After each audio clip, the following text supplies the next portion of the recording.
जाएगी पॉलिटी की। मैंने बेसिक इसलिए उठाई है ताकि बेस से हर एक चीज़ छोटी-छोटी डेफिनेशंस जो हैं वो आपकी कंप्लीट होती जाएँ, क्लियर्स होते जाएँ। आफ्टर उसके बाद जब ये बेस आपका अच्छा हो जाएगा फिर हम 11th-12th को अच्छे से पढ़ेंगे। पता है एक बार ये बेस अच्छा हो गया ना तो कोई भी रेफरेंस बुक उठाने की ज़रूरत ही नहीं पड़ती है। Then stick with your current affairs also. बस उसके साथ अलाइन हो जाओ, प्रैक्टिस करो, जितना लिखोगे उतना आएगा क्योंकि पढ़ने से चीज़ें पता तो लग जाती है हाँ पढ़ी थी बट जब लिखते हो ना तो वो आपकी ब्रेन की एक्सरसाइज है। लिखना is writing is exercise of your brain, तो वो बहुत ज़रूरी है। तो पहले तो चीज़ों को समझते हैं, बेस बनाते हैं, फाउंडेशन बनाते हैं, उसके बाद आगे का स्टेप उठाएंगे।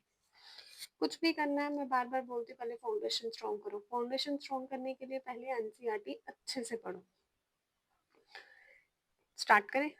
पहले इसमें ये छोटी सी एनसीईआरटी है, छोटी ही बोलूँगी। राइट, इसमें कितने चैप्टर्स हैं? 9 चैप्टर्स हैं। पहले चैप्टर में है डाइवर्सिटी के बारे में, डाइवर्सिटी है क्या। सेकंड चैप्टर है गवर्नमेंट के बारे में, गवर्नमेंट होती क्या है, इसके कैसे बनती है गवर्नमेंट, गवर्नमेंट का रूल्स एंड रेगुलेशंस क्या है, डेमोक्रेटिक गवर्नमेंट क्या है, इस सब के बारे में। फिर है लोकल गवर्नमेंट एंड एडमिनिस्ट्रेशन कैसे चलता है उसके बारे में।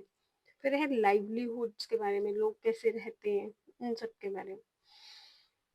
ये यूनिट 1 में 2 चैप्टर्स हैं, यूनिट सेकंड में 2 चैप्टर्स हैं, यूनिट थर्ड में 3 चैप्टर्स हैं, यूनिट फोर्थ में 2 चैप्टर्स हैं।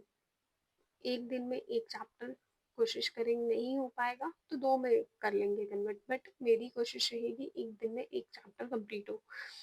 अगर सीक्वेंस में चलते गए तो 9 डेज में आपकी 6 क्लास की एनसीईआरटी पूरी खत्म हो जाएगी। स्टार्ट करें तो चलो स्टार्ट करते हैं, लेके भगवान का नाम, जैसे भी आप मानते हैं उनका नाम लेके चलो स्टार्ट करते हैं। Unit 1 diversity. Understanding diversity chapter का नाम है, अंडरस्टैंडिंग डाइवर्सिटी। पहले नाम से ही ना बहुत सारी चीजें क्लियर हो जाती कि हम इस चैप्टर में पढ़ने क्या वाले हैं। पहले अंडरस्टैंडिंग डाइवर्सिटी। अंडरस्टैंडिंग का मतलब क्या है? समझना। डाइवर्सिटी मतलब कितनी अलग अलग चीजें हैं, क्या है। ये तो बताया हुआ है फर्स्ट चैप्टर में कि लुक एट अराउंड, क्लासरूम में देख हम कितनी डाइवर्सिटी। मैं एक लेमन लैंग्वेज में आपको बताती हूँ, स्टोरी में भी वैसे ही समझाया गया हुआ। हमारी क्लास ही अगर एक स्कूल है, क्लास के अंदर 20 to 30 बच्चे हैं। कुछ बच्चे होंगे मुस्लिम रिलीजन के, कुछ बच्चे होंगे सिख रिलीजन के, कुछ बच्चे होंगे क्रिश्चियन रिलीजन के, कुछ बच्चे होंगे हिंदू रिलीजन के। तो कितने अलग अलग डिफरेंट डिफरेंट रिलीजन के, बट फिर भी वो एक साथ बैठकर लंच ब्रेक में लंच कर रहे हैं, गेम्स पीरियड में खेल रहे हैं। डाइवर्सिटी होने के बाद भी यूनिटी है। एक छोटी सी एग्जांपल है, वैसे ही हमारा इंडिया है। इंडिया में बहुत टाइप के लोग रहते हैं, जैनिज्म है, सिखिज्म है, बुद्धिज्म है, फिर आपका हिंदुइज्म है, मुस्लिम्स है, कितनी सारी डाइवर्सिटी है ना। तो उन डाइवर्सिटी, इतनी ज्यादा डाइवर्सिटीज होने के बाद भी हम एक साथ हैं। तो वही वो ही डाइवर्सिटी हमने समझनी है, तभी तो इंडिया को कहा जाता है यूनिटी इन डाइवर्सिटी। डाइवर्सिटी होने के बाद भी एकजुट होकर रहना। ये आ गया आपका सेकंड। अब हम ना, जरूरी नहीं है कि हम एक हिसाब से, मतलब अगर मैं हिंदू हूँ तो मैं मुस्लिम फ्रेंड नहीं बनाऊंगी, अगर कोई मुस्लिम है तो उसका कोई हिंदू फ्रेंड नहीं हो सकता, कोई सिख है तो उसका जैनिज्म का कोई फ्रेंड नहीं हो सकता, कोई मतलब डिफरेंट डिफरेंट। जैसे मैं खुद की बात करती हूँ, मेरी मैं हूँ जो मैं जिस रिलीजन से हूँ, मेरी फ्रेंड जो मेरी बहुत क्लोज है, ही इज फ्रॉम पंजाब। तो वो वहां से है, वो फ्रेंड बोलो सिस्टर बोलो, she is everything for me. तो वो पंजाब से है। तो इसका ये मतलब तो नहीं है ना कि बाउंड्रीज हमें रोक रही है, नहीं रोक रही।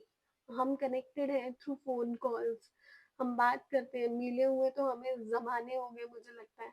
तो ये ज़रूरी नहीं है कि अगर आप एक रिलीजन के हो तो एक ही से पढ़ोगे, नहीं है ना। कभी टीचर पूछता है कि आप कौन से रिलीजन से हो, कौन से कास्ट से हो। ये सब हमारी क्रिएशन है, हम लोग बनाते हैं इन सब चीज़ों को।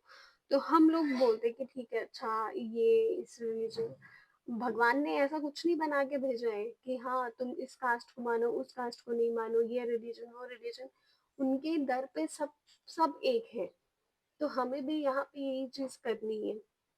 अब जब हम फ्रेंड्स बनाते हैं, अब तो हम बड़े हो गए हैं। मैं बड़े इन द सेंस उनके लिए बोल रही हूँ जो कॉम्पिटिटिव एग्जाम्स की तैयारी कर रहे हैं और ये वीडियो देख रहे होंगे।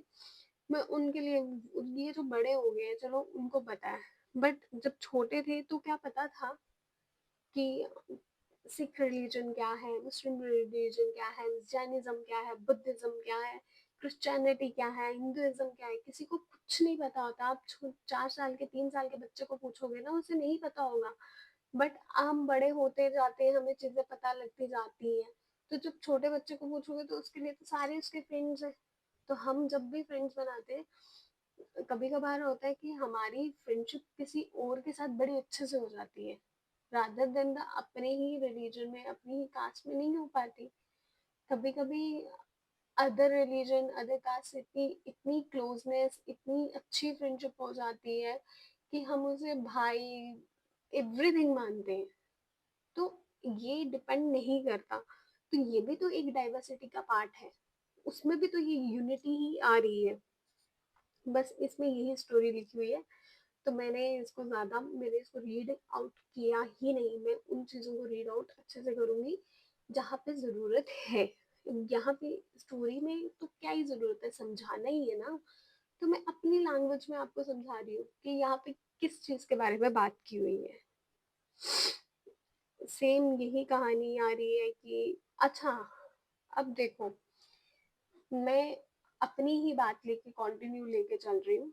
मैंने बोला ना मेरी फ्रेंड एक पंजाब से है, फ्रेंड बोलो सिस्टर बोलो, एवरीथिंग फॉर मी। अब जब वो कोई काम कर रही है या मैं कोई काम कर रही हूँ, हम दोनों डिफरेंट डिफरेंट स्टेट से हैं, ठीक है। अब जब डिफरेंट डिफरेंट स्टेट से हैं तो उसकी स्टेट लैंग्वेज कुछ है और है। मैंने जैसे बोला वो पंजाब से, तो उसकी स्टेट लैंग्वेज पंजाब से है, मेरी स्टेट लैंग्वेज कुछ और है। तो फिर भी हम एक दूसरे को समझ रहे हैं ना।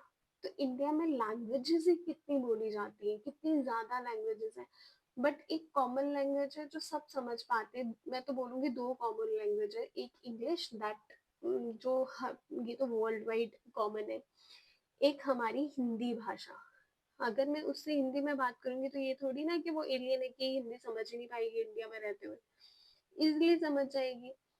हिंदी तो हर कोई समझ जाता है, एक हिंदी मीडियम है बात करने का। बस इसमें यही बताया गया। और एक या दो या तीन लैंग्वेजेस हर इंसान को आती ही आती है। अब जैसे कोई बंगाल से तो उसको बंगाली भी आएगी, उसको इंग्लिश लैंग्वेज भी आएगी, उसको हिंदी लैंग्वेज भी आएगी। तो तीन लैंग्वेज हर इंसान अपने साथ लेके चल रहा है। And please one thing make me clear कि इंग्लिश जो है वो जस्ट अ लैंग्वेज है। कोई आपका स्टेटस, आपकी क्लास, आपकी क्वालिफिकेशन, आपकी कुछ नहीं डिफाइन करता है। English is just a language, वो एक लैंग्वेज ही है, इससे ज्यादा कुछ भी नहीं है।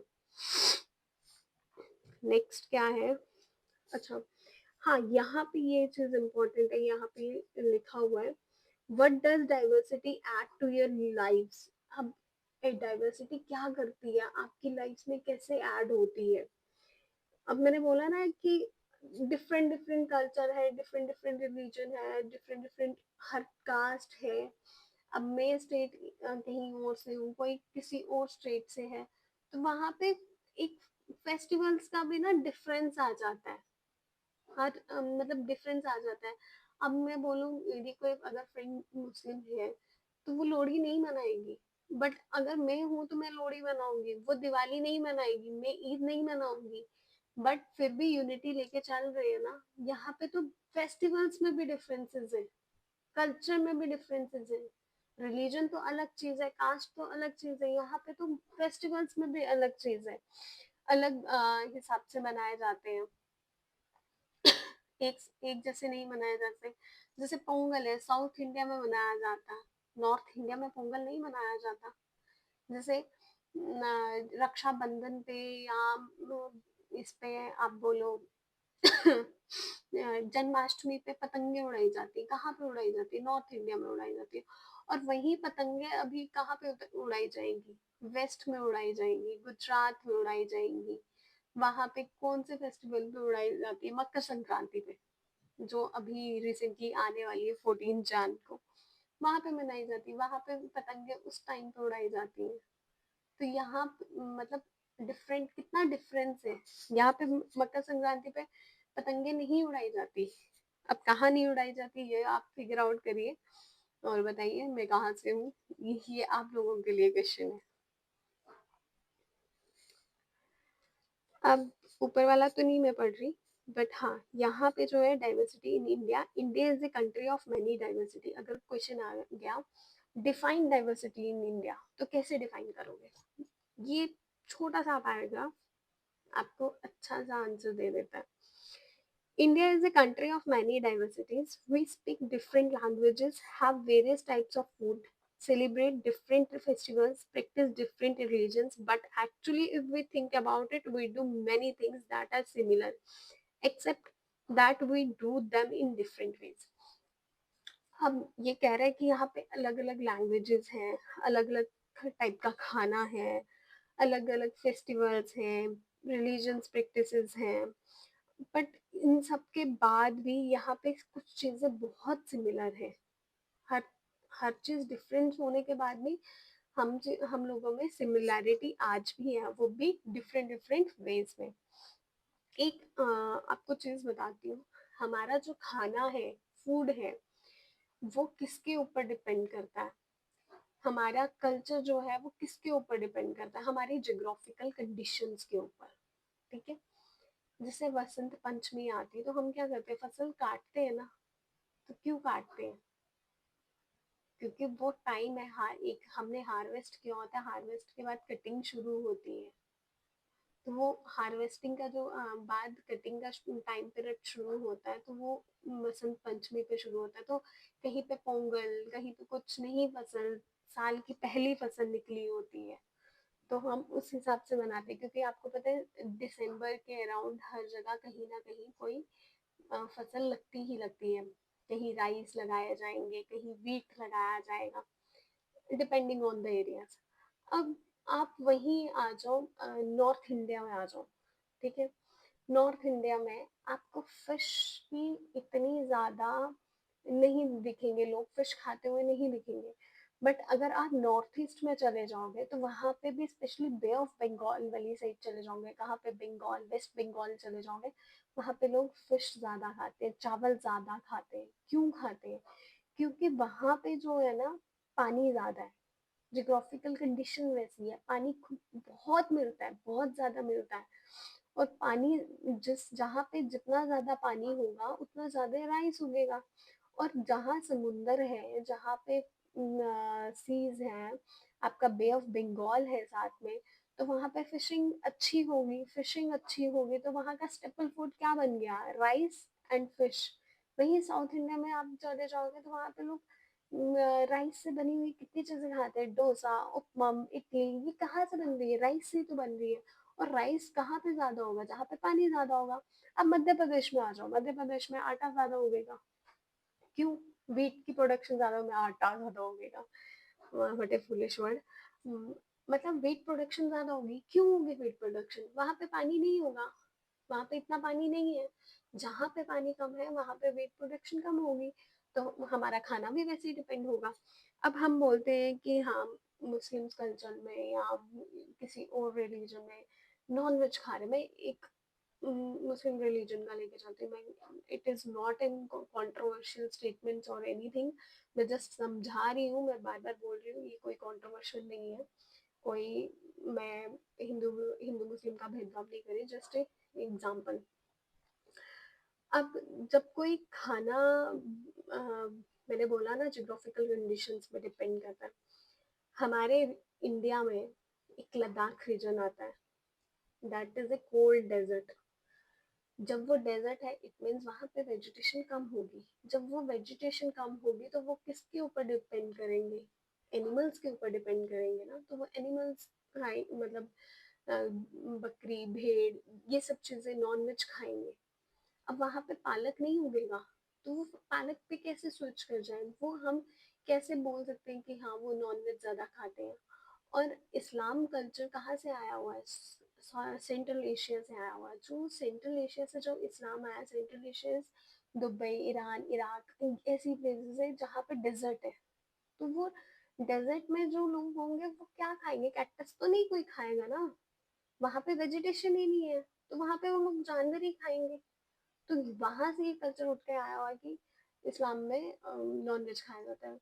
जो भी चीज जहाँ पे भी जो मिल रही है हमें, अगर कहीं पे आपको पालक ज्यादा मिल रही है तो इट मीन्स वहां पे पालक की प्रोडक्शन ज्यादा हो रही है। अगर पालक की प्रोडक्शन वहां पे नहीं हो रही होगी तो वो पालक नहीं खाएगा ना ज्यादा।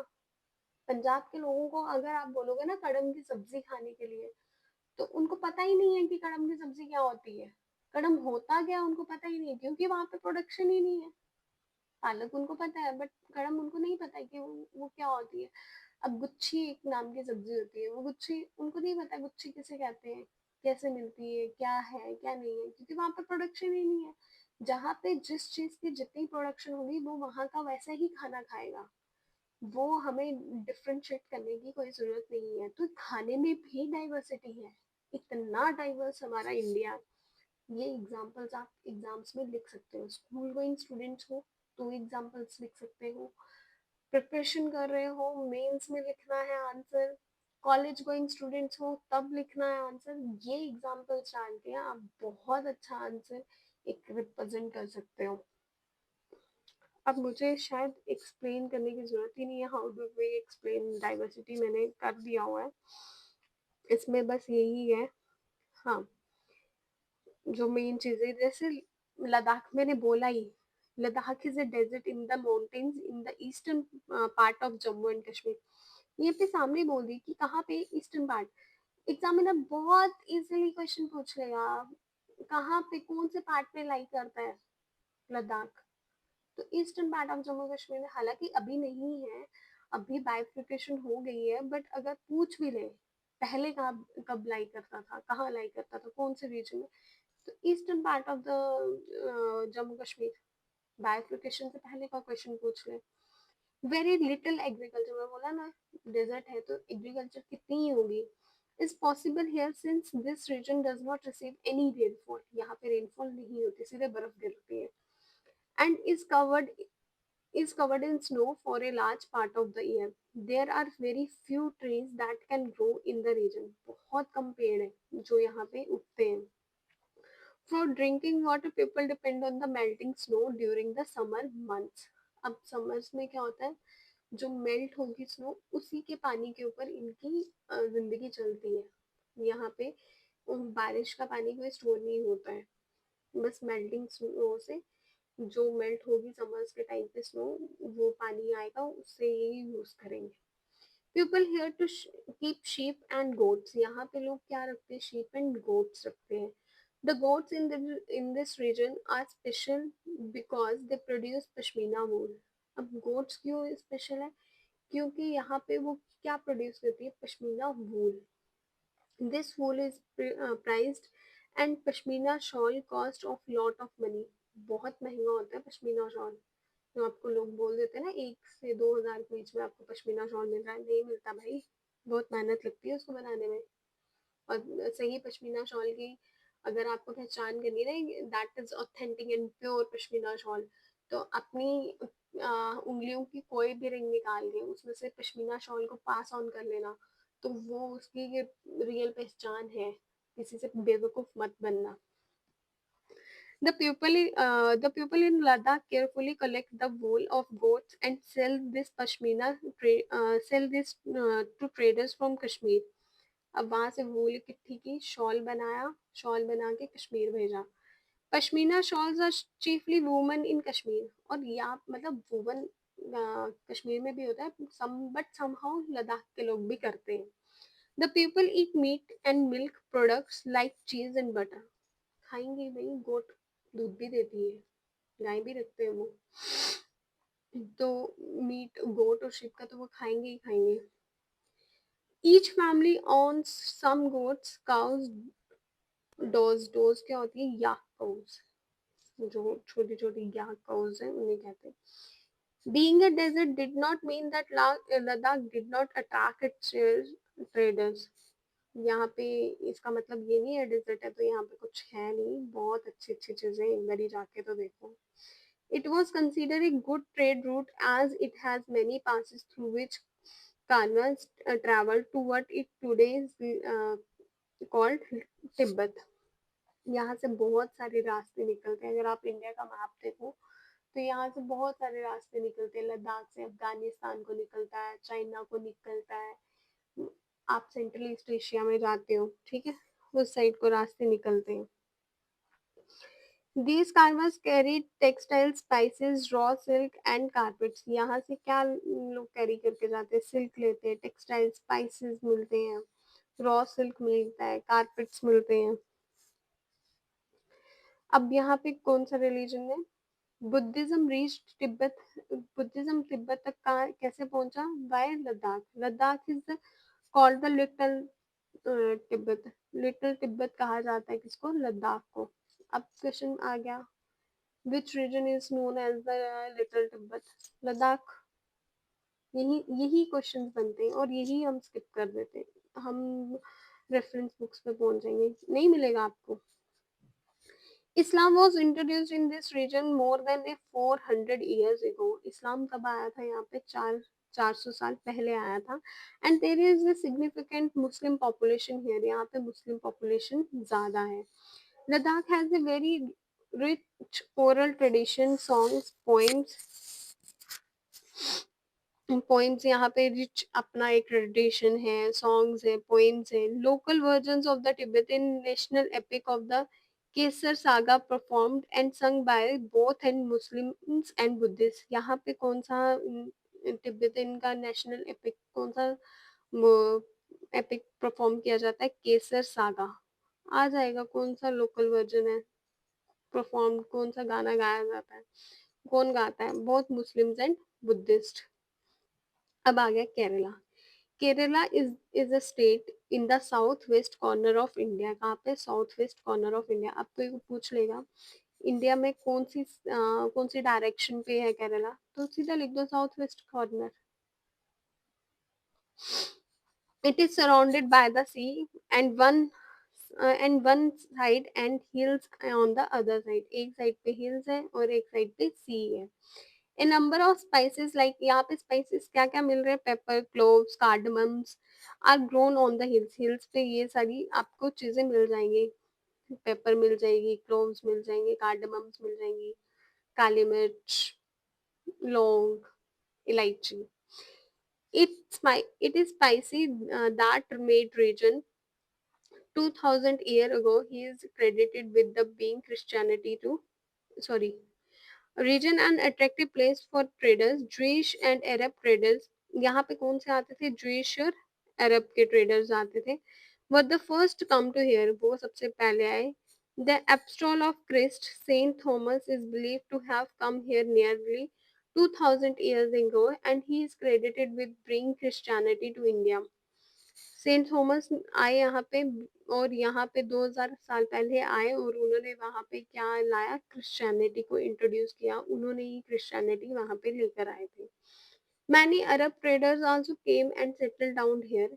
इब्न Battuta who traveled here a little less than 700 years ago, मतलब 700 साल पहले कोई आया होगा, इब्न Battuta wrote a traveler blog in which he describes the lives of Muslims and says that they were a highly respected community. उन्होंने कहा था ये जो community है ये क्या है, highly respected है। The Portuguese discovered the sea route to India from Europe by Vasco da Gama landed his ship here. Vasco da Gama भी पहले केरला ही गया था, वहीं से via Good of Cape Hope से आपको एक रास्ता मिला था, उनको रूट मिला, सी रूट जो मिला था। Because all these various historical influences, people in Kerala practices different religions such as Judaism, Islam, Christianity, Hinduism and Buddhism. The fishing, अब यहाँ पे जो केरला में कौन कौन से वो है, जुडाइज्म है, इस्लाम है, क्रिश्चियनिटी है, हिंदुइज्म है एंड बुद्धिज्म है. The fishing nets used here look exactly like the Chinese fishing nets and or called as चीनावाला. यहाँ पे जो फिशिंग नेट्स हैं उनको क्या कहा जाता है, चीनावाला. Even the utensil used for frying is called cheena chatti. बड़ा अजीब सा नाम है. जो यूज करते हैं फ्राई करने के लिए उसको क्या कहते हैं, चीना चाटी. आपके रीजन में क्या कहते हैं उस यूटेंसिल को, कमेंट सेक्शन में बताना मुझे. And it is believed that the world चीन could could have come from China. और ये माना जाता है कि ये जो चीन वर्ड है ये कहाँ से आया है, चाइना से. The fertile land and climate suited to growing rice. मैंने बोला ना, जहाँ एक सी है, पानी है, पानी होगा तो राइस कल्टीवेशन ज्यादा होगी. And a majority people here eat rice, fish and vegetables. Fish आ गई, सी था, फिशिंग होगी, फिश से फिश वहाँ का क्या बन गया, स्टैपल फूड बन गया. वेजिटेबल्स तो ऑल मतलब अच्छी तो होगी होगी, और राइस भी यहाँ पे होंगे ही होंगे. यहाँ पे एक लाइन है, the boat race is an important part of the Onam festival celebrated in Kerala. Onam festival, अब ओनम फेस्टिवल कैसे मनाया जाता है, बोट रेस के थ्रू. अब कब मनाया जाता है ये आप मुझे कमेंट सेक्शन में बताओगे. While Kerala and Ladakh are quite different in terms of their geographical features, India में geographical features को लेके भी differences हैं. The history of both regions have similar culture influences.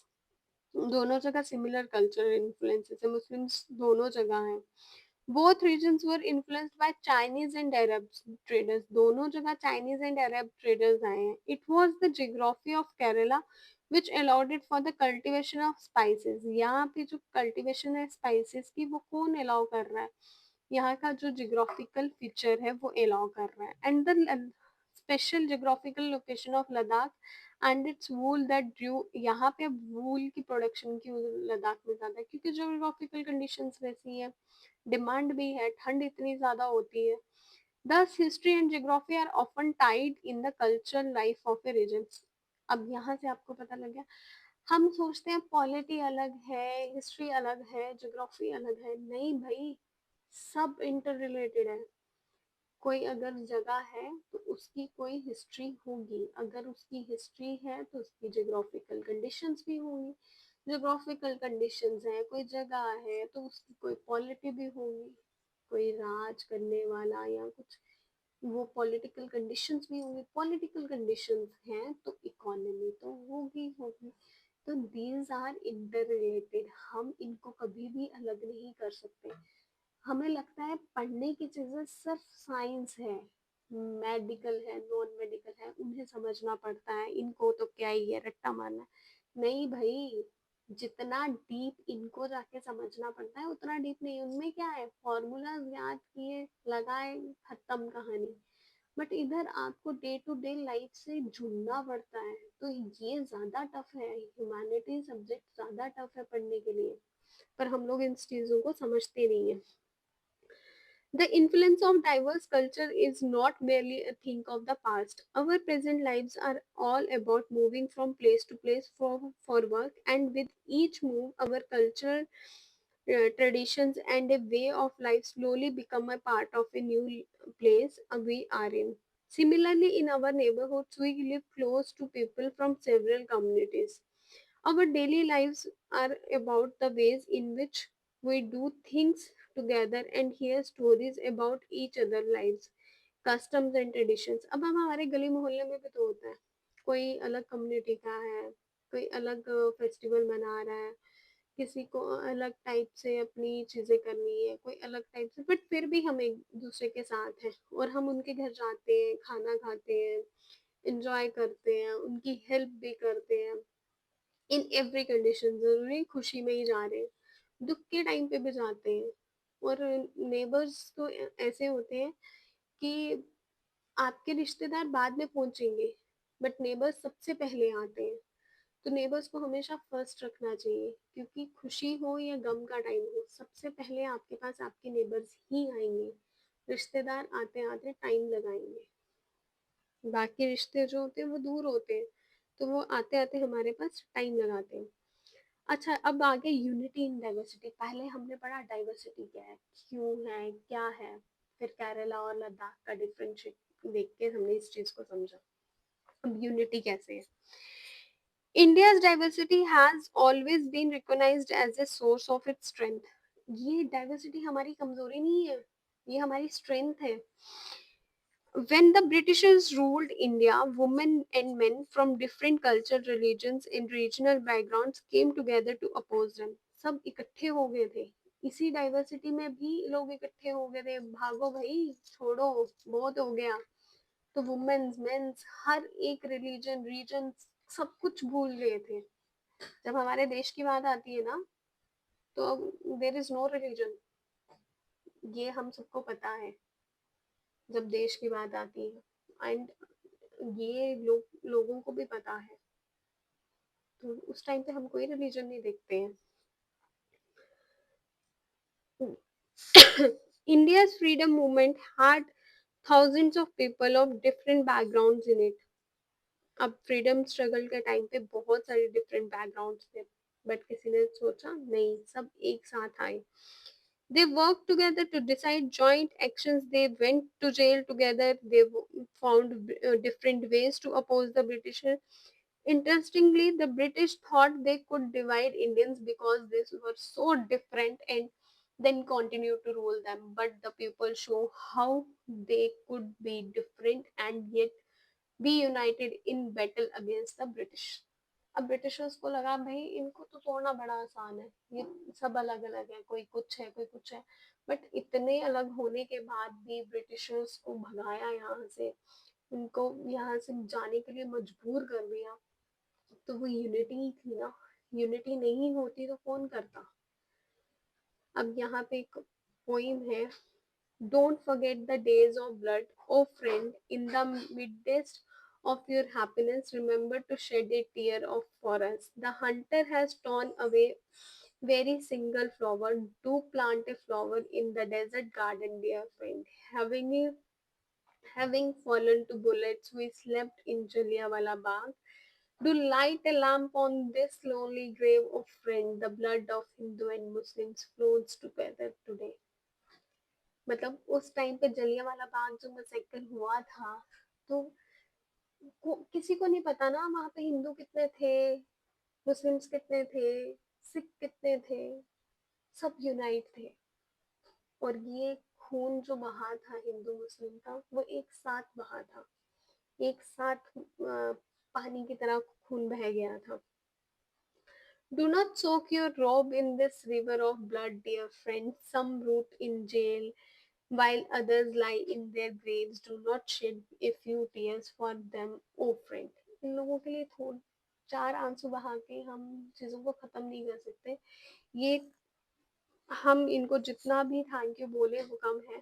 Thank you से ये चीजें खत्म हो ही नहीं सकती, हम थैंक यू बोलने लायक भी नहीं है। हम इतना ही कर सकते हैं, जो उन्होंने हमें आज़ादी दी है, हम अपने देश को इतना डेवलप करें, इतना डेवलप करें कि हर कोई आए। और आज इवन की हो भी रहा है डेवलप। हम अपने आप में इतना चेंज लाए, इतना चेंज लाए कि लोग हमसे आके सीखें। हमने ही पहले विश्व को एक स्लोगन दिया था, वसुदेव कुटुंबकम। तो हमारा भारत तो इतना प्यारा है कि पूरी दुनिया को अपना घर मानता है, पूरे वर्ल्ड को अपना घर मानता है। This song was sung after the Jallianwala Bagh massacre in Amritsar, in which a British general opened fire a large group of unarmed, peaceful people, killing many and wounding even more. Men and women, Hindus, Sikhs, and Muslims, rich and poor, had gathered to protest against the Britishers. अब यहाँ पे कौन कौन आ गया, हिंदू मुस्लिम सब एक साथ थे, किसी को कोई पता नहीं है। This song was composed and sung to honor the memory of the brave people. ये उन्हीं के लिए गाना बनाया गया है जो जलियांवाला बाग मैसेकर में जिनकी डेथ हो गई थी। In his book the discovery of, जो बुक थी जवाहरलाल नेहरू जी की, discovery of India, says that Indian unity is not something imposed from outside, but rather it was something deeper within its fold. The widest tolerance of belief and custom was practiced, and every variety acknowledged and even encouraged. ये कहीं बाहर से नहीं आती है, कोई चार lecture दे देगा, हाँ बोल देगा, नहीं नहीं, ये जो है ये अंदर से आती है। ये डीप फोल्ड्स, अंदर फोल्ड्स में बंधी हुई है। जब ये अपनी हदें तोड़ के बाहर आती है, फिर इंडिया की यूनिटी को कोई भी चैलेंज नहीं कर सकता है। It was Nehru who coined the phrase unity in diversity to describe India. अब नेहरू जी की स्टेटमेंट थी unity in diversity in India, उन्होंने ये चीज को डिस्क्राइब किया।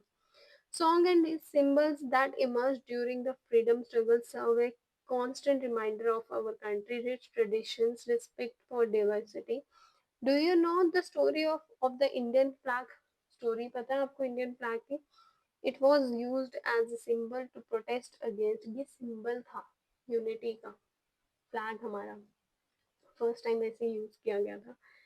The British by people everywhere, हर जगह। India's national anthem, composed by Rabindranath Tagore, is another expression of the unity of India. एक जो हमारा नेशनल एंथम है वो भी यूनिटी ऑफ इंडिया को एक्सप्रेस करता है। In what way does the national anthem describe this unity, किस वेज में की जाती है, ये आप आंसर्स मुझे बताएंगे कमेंट सेक्शन में। आप बताओ मुझे आंसर्स। और ये रही इसकी exercise, and that's it, chapter is complete. और प्लीज क्वेश्चंस को अटेम्प्ट करना। आप क्वेश्चंस अटेम्प्ट करोगे तो ही आपको पता लगेगा कि आपको समझ में आया है नहीं आया। और कुछ भी मुझे बताना है तो आप प्लीज मुझे कमेंट सेक्शन करके बता सकते हो। कोई भी आपकी चीजें हैं कि आप चाहते हो मैं लेक्चर में कुछ चीजें चेंज करूँ, तो वो भी आप मुझे बता सकते हो। Thank you very much, bye bye.